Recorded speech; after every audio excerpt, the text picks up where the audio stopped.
Welcome to the recording for the RESILIA Foundation Exam official sample paper. So let's begin with the first question. What is the main difference between cybersecurity and cyber resilience? Option A, cybersecurity mainly concerned with security of IT systems. Cyber resilience also considers other business assets.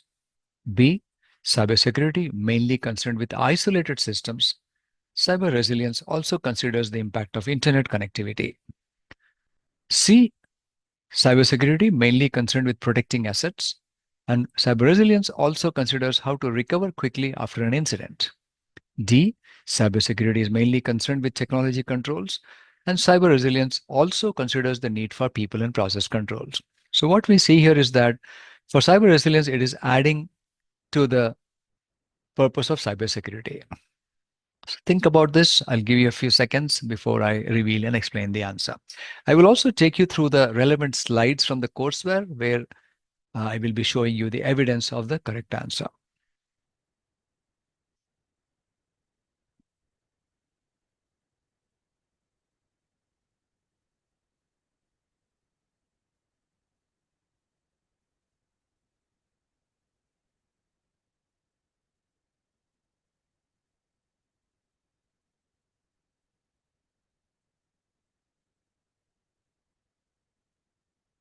Okay, let's take a look at A. We see the business assets here. In fact, not only cyber resilience, but cyber security is also concerned with business assets. So therefore, A would be incorrect. Option B, resilience considers internet connectivity, but cyber security also does that. Option C, this is better. Security mainly concerned with protecting assets, whereas resilience includes also how to recover quickly after an incident. And this would be the correct answer. Option D, security with technology controls. Resilience adds to it the need for people and process controls. In fact, even cybersecurity does consider the need for people, process, and technology controls. So C is the best one here. And what that means is, while security involves the protection of assets, cyber resilience does that as well, but it also goes into recovering quickly after an incident. So the security focuses more on prevention, whereas cyber resilience focuses additionally on recovery as well. And let's take a look at the courseware. I'll take you through the courseware from time to time so that you can have a good view of where is the learning on this concept. So I'm here in the Cyber Resilience RESILIA Foundation courseware on slide number 12, and you can see here the slide. If you look at the second bullet, security is highlighted there. It focuses more on protection and less on recovery from related incidents. And if I go down and look at cyber resilience, it indicates the ability to prevent, detect, and correct any impact that incidents have on the information required to do business.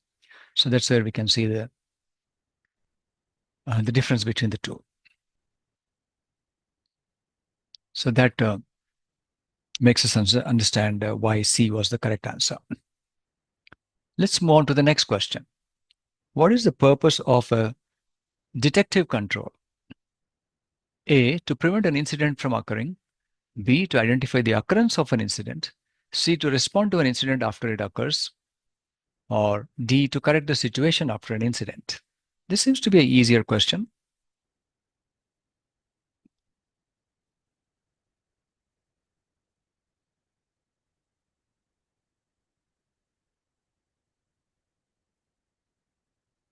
Question is about detection. And therefore, if you look at B, to identify the occurrence of an incident, so that would be correct. Option A, preventing an incident, that is a preventive or a preventative control. C and D is about responding or correcting the situation after an incident occurs. Therefore, those are corrective controls. Now, there are some good examples of detective, preventative, and corrective controls. Detective could be, for example, Network logs are being reviewed daily to detect unusual patterns of activity, or financial audits are carried out to detect unauthorized spending. Even encrypted checksums used to verify that critical system files have not been changed is also a detective one. Doors and windows being fitted with alarms to notify the guards when they are open, it's also detective. Preventive, on the other hand, or preventative, can be, for example, users are required to log in before they can see or work on the data. Another one could be that all input data on a web form is validated before being used, so that some technical exploits such as buffer overflow or SQL injection can be prevented. And by locking doors and windows to prevent unauthorized entry, those are preventative controls. And if you have file access permissions, which will ensure that people who only need to see data are able to modify, that's also a preventative one. Corrective one, such as backups are being restored to ensure complete removal of unauthorized software. Or you have a disk RAID set, which delivers the correct data after one disk has failed by applying recovery algorithms to data on the remaining disks. So that's a corrective one. Or a crisis management team is meeting so that stakeholder communication can be managed after a major security breach. That's also a corrective action, though it's a communication activity. And another last one could be users are forced to change their passwords after a suspected breach of login data, which is again a corrective action after that specific breach. The next question, which describes how organizations best manage the risk of cyber attacks? A, use their industry standard approach. B, define an approach based on their own risk appetite. C, use different approaches for positive and negative risks. Or D, reduce impact by following all industry risk methodologies.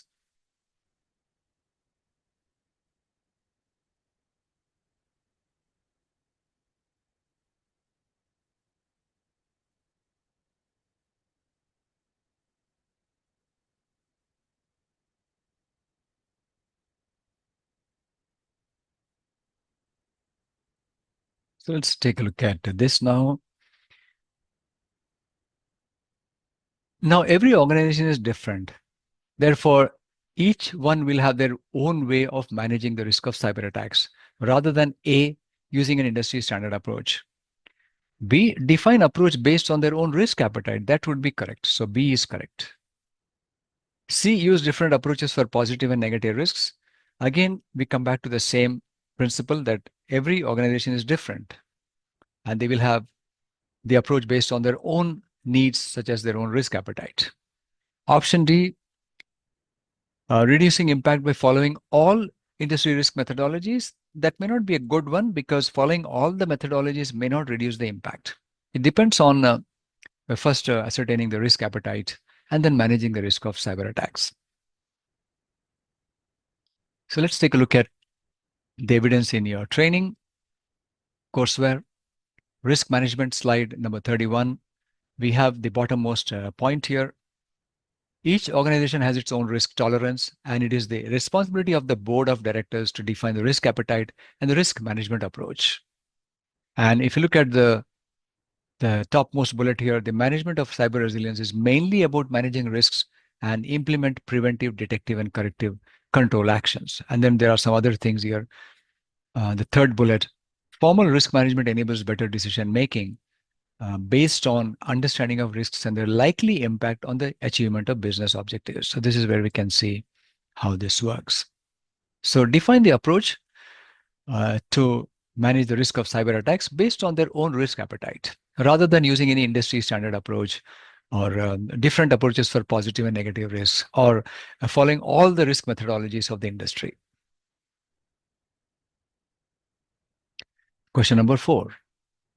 What best helps to determine countermeasures for organization protection? A, assess threats and vulnerabilities. B, resource impact and time to resolve.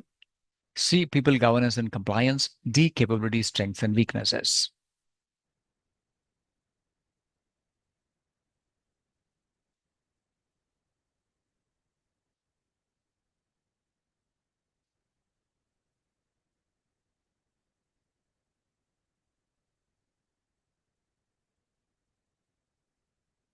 So here we just have a single explanation.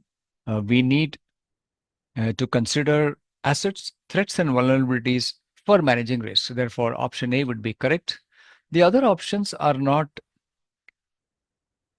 um, valid for cyber resilience, such as what you see in B, C, and D. So we need to eliminate them. Assets, threats, and vulnerabilities are the most important factors that help determine countermeasures against those risks.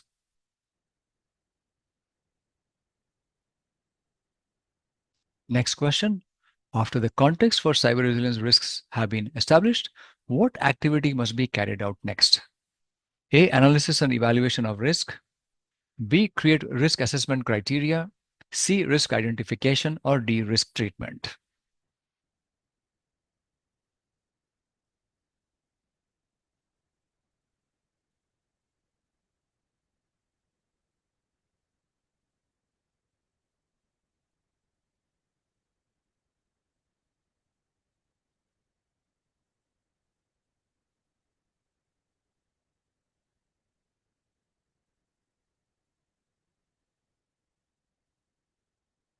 So let's see how this works.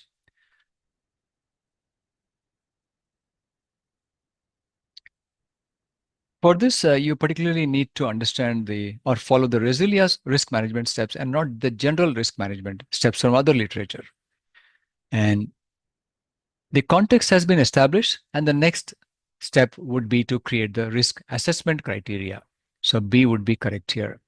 Rather than going to identify the risks, because normally risk identification would be a first step after probably understanding the context, the situations for the organization.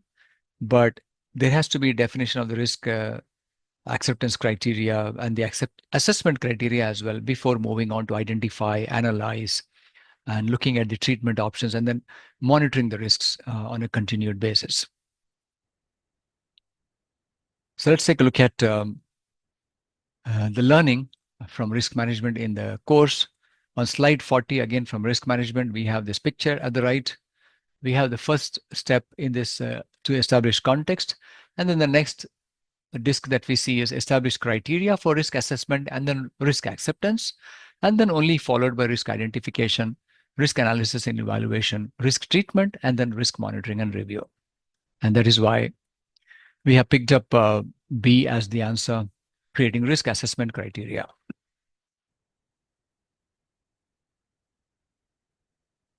We move on to the sixth question. What process identifies new threats and creates an updated risk assessment? A. Risk retention and sharing. B. Risk monitoring and review. C. Risk analysis and evaluation. Or D. Risk treatment and acceptance.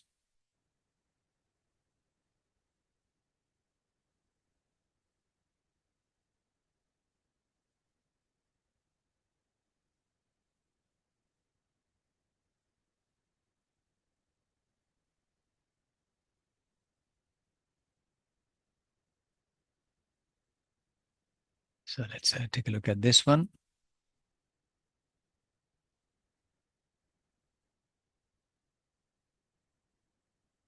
So identification of new threats and creating an updated risk assessment happens in the risk monitoring and review phase or step, and not during the risk analysis and evaluation as in C, or the risk treatment as in D, and acceptance.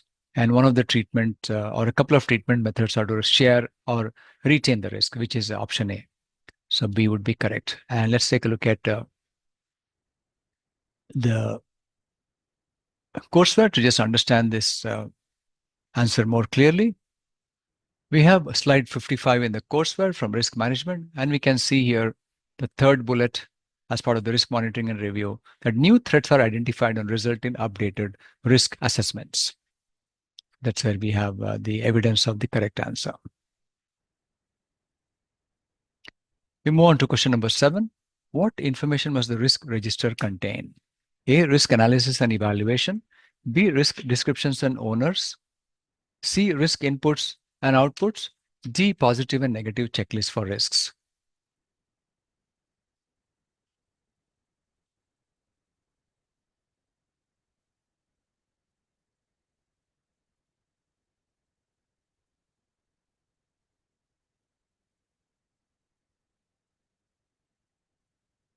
For this, you need to know what the risk register should contain at a minimum. Though it can have A, B, and C, probably not D, because that's a checklist for risks, which can be a separate document, like a risk checklist to identify risks or support the identification of risks. But information about the risk description, the ownership, any other relevant information about the risk, such as in C, inputs and outputs, and the analysis information, evaluation information as in A, can also be there in the register, but what it must contain is the question.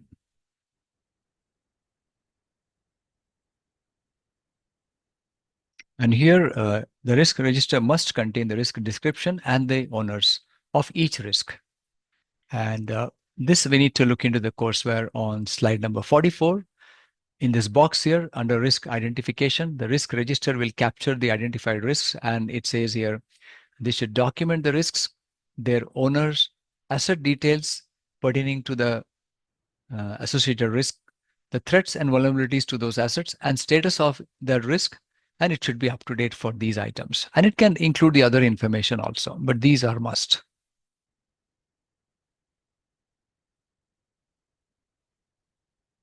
Next, we have question number 8. Which are required components of a management system? A, people and technology activities, B, governance and management activities, C, management and compliance activities, or D, strategy and management activities.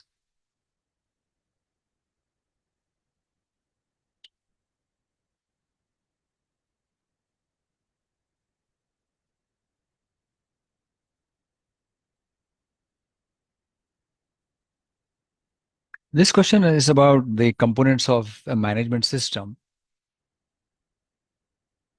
And a management system will have the governance and management activities at least, therefore B would be correct. And we can see the management under C and D, but governance is missing in C and D. And both governance and management are missing in option A. Therefore, this should be correct. So let's understand how this works. I'm taking you to the management system slide in the courseware, slide number 60. And here we have, at the right, we have components of governance and components of management. Management includes plan, build, run, and improve. And governance includes evaluate, direct, and monitor. But on the left side here, the last bullet here, it will generally include, meaning the management system will generally include governance activities, management activities. We also have other things, policies, processes, roles, organization design, metrics, key performance indicators, and critical success factors. And the management system of an organization guides and controls its work. Normally, we are used to thinking about management as separate from governance. However, this is not about just management. It is a management system. A management system will include both governance and management. And there should be a single management system which will take care of the cyber resilience as part of it, rather than having a separate cyber resilience management system. And that's why we say in this course that the IT service management and the cyber resilience should be integrated, rather than having a separate management system for cyber resilience and a separate management system for IT services.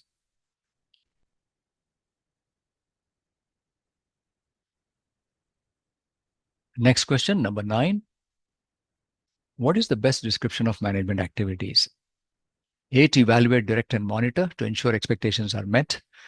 B, to plan, build, run, and improve efficiency and effectiveness. C, to document activities, inputs, outputs, and interfaces to guide activities. Or D, to define responsibilities, activities, and authorities to people or teams.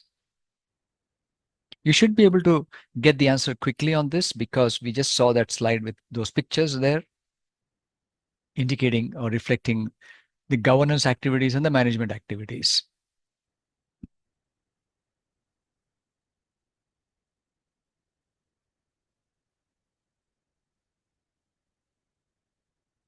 Yes, you might have recollected. It is option B, to plan, build, run, and improve efficiency and effectiveness. Option A, evaluate, direct, and monitor, are the governance activities. It is called the EDM model, evaluating this organization situation, and based on that, defining a strategy as part of the direction, defining the goals, the strategy, and the a vision and also high-level plans, which will lead to creation of policies and procedures eventually, and then monitor the progress towards the goal and compliance to policies and all that. C and D, these are related to processes. C especially are process activities, and D are the role-based activities.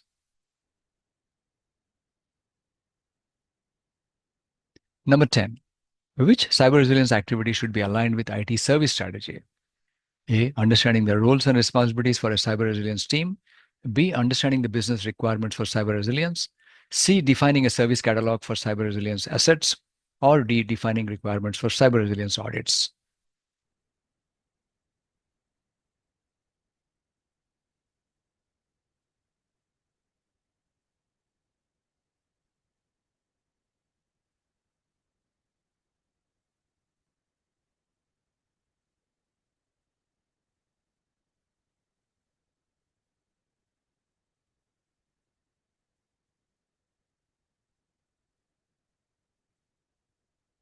So let's take a look at this one. Aligning cyber resilience activity with IT service strategy. Option A, understanding roles and responsibilities for resilience. This is not part of aligning the cyber resilience strategy with the IT service strategy. Because designing the cyber resilience would consider the organizational roles needed to meet the strategic objectives.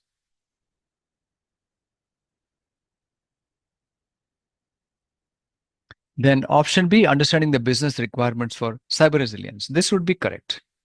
In fact, understanding the business requirements for cyber resilience needs to be aligned to the overall IT service strategy to ensure there is no conflict and there is common synergy as well.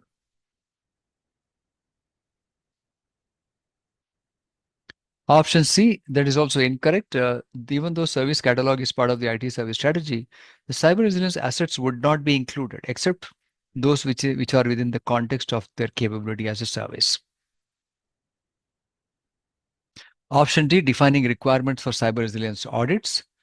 Uh, it is part of the cyber resilience strategy, but it is not to be integrated with the IT service strategy. So the question is particularly about integration of cyber resilience activity with IT service strategy. And therefore, the business requirements as an option B would be the correct answer. Because strategy is about also understanding IT service strategy, that is about understanding the stakeholder requirements. And we'll take a look at slide 92 in the courseware where we have aligning cyber resilience strategy with IT service strategy. The question was related to this concept. And if we look at the bottommost highlighted bullet, the below cyber resilience activity should be integrated or aligned with service strategy stage of the service life cycle. And here the third sub-bullet is understanding the business requirements for cyber resilience. And so as you can notice, you can have any statement picked up from the course and you can have a question on that in the exam. Now, the red color text that is shown here is not part of the exam syllabus. It is being provided for a good understanding or a better understanding, but we would highly recommend that you understand those red colored statements as well.